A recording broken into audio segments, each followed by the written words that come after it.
அதிக பேரோட பார்வை எப்படி தெரியுமா இருக்கும்? வீட்ல இருக்கவங்களுக்கு ஸ்ட்ரெஸ்ஸே இருக்காது. "உனக்கு என்னப்பா ஜாலியா வீட்ல இருக்க.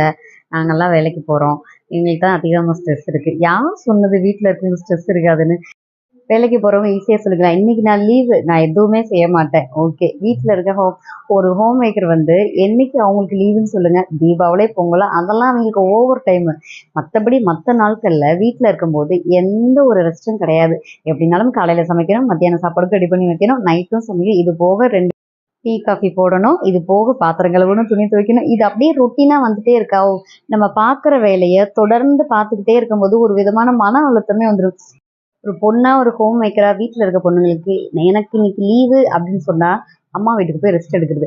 அதிகபட்சம் போனா ஒரு 2 நாளு தான். அதுக்கு மேல கிடையாது. அதுவே போனாலும் ஒரு 2 நாள், 3 நாள் அவ்வளோதான். அதுக்கப்புறம் தேடி நம்ம வீட்ட தேடி, அதே மறுபடியும் நம்ம சமையல் கட்ட தேடி ஓடி வந்துரணும். அம்மா வீட்டுக்கு போய் ஒரு 2 நாள் ரெஸ்ட் எடுத்துட்டு, மறுபடியும் வந்தாச்சு. சும்மா பாப்பா, தம்பிய கூட்டிட்டு போயிட்டு வரலான்னு சொல்லிட்டு கிளம்புனோம். அது அம்மா வீட்டு பக்கத்துல இந்த கம்மா ஒண்ணு இருக்கும். பெரிய கம்மா. இந்த கம்மாவுக்கு என்னோட நினைவுகள்லாம் நெறைய இருக்கு.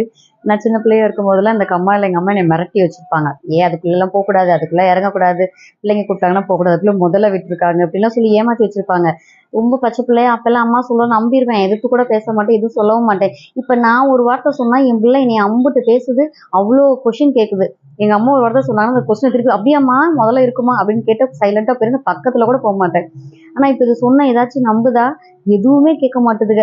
என்னத்த சொல்றது? அது ஈவினிங் டைமா, முதல்ல அம்மா வீடு முன்னாடி இருந்துச்சு. இப்ப அம்மா பக்கத்திலேயே இப்ப வீடு பார்த்துட்டு வரவும், இப்போ இந்த வீட்டு மாடியிலேருந்து பார்க்குறப்ப கம்மாவோட ஃபுல் வியூ சூப்பரா தெரிஞ்சுச்சு. கம்மாய்க்கு அந்த பக்கத்து நான் படிச்ச ஸ்கூலு. ஸ்கூல் தெரியாது. லைட்டா தான் தெரிஞ்சுச்சு. இருந்தாலும் அந்த பக்கம் இருந்த கம்மாய்க்கெல்லாம் பிள்ளைங்கலாம் கூட்டிட்டு வருவாங்க. பயந்து பயந்து தான் வருவேன். ஆனா கம்மாய்க்குள்ள இறங்கி காலே வைக்க மாட்டேன். அம்மா சொல்லியிருக்காங்கல்ல முதல்ல இருக்கு அப்படின்னு. அதெல்லாம் யோசிச்சுட்டே அந்த பழைய நினைவுகள்லாம் யோசிச்சுட்டே நான் அப்படியே இந்த கம்மாய பார்த்துட்டே நின்றுட்டு இருந்தேன் சாயங்கால நேரம். அவ்வளோ சூப்பரா இருந்துச்சு. இவங்கெல்லாம் பட்டம் செய்ய முடியாதுன்னு ஒரு வீட்ல இருக்க கவரெல்லாம் எடுத்துட்டு வந்து அதில பூக்கட்டுற நூல வச்சு, "சார் மேடம் நம்ம நான் பட்டம் விடுறேன்" அப்படின்னு இந்த காத்து நல்லா ஃபோர்ஸா அடிச்சிட்டு இருந்துச்சு. 2 பேரும் அதுக்கு மாத்தி மாத்தி பட்டம் விட்டுட்டு இருந்தாங்க. இந்த சாயங்கால நேரமா, இந்த இடம் ஃபுல்லா பார்க்க அவ்வளோ சூப்பரா இருந்துச்சு. மாடிக்கு ரேரா வரமாட்டேன். வீட்டுக்குள்ளேயே அம்மாட்ட போய் கதை பேசிக்கிட்டே வீட்லயே இருந்துருவேன். இந்த ட்ரிப்பு தான் மாடிக்கு வந்திருக்கேன். இந்த கம்மா பாருங்களேன், தண்ணி நெறைய இருக்கப்ப அவ்வளோ சூப்பரா இருக்கும். பக்கத்திலேயே காலேஜ் இருக்கா, அதனால பறவைகள் சத்தம் பயங்கரமா கேட்கும்.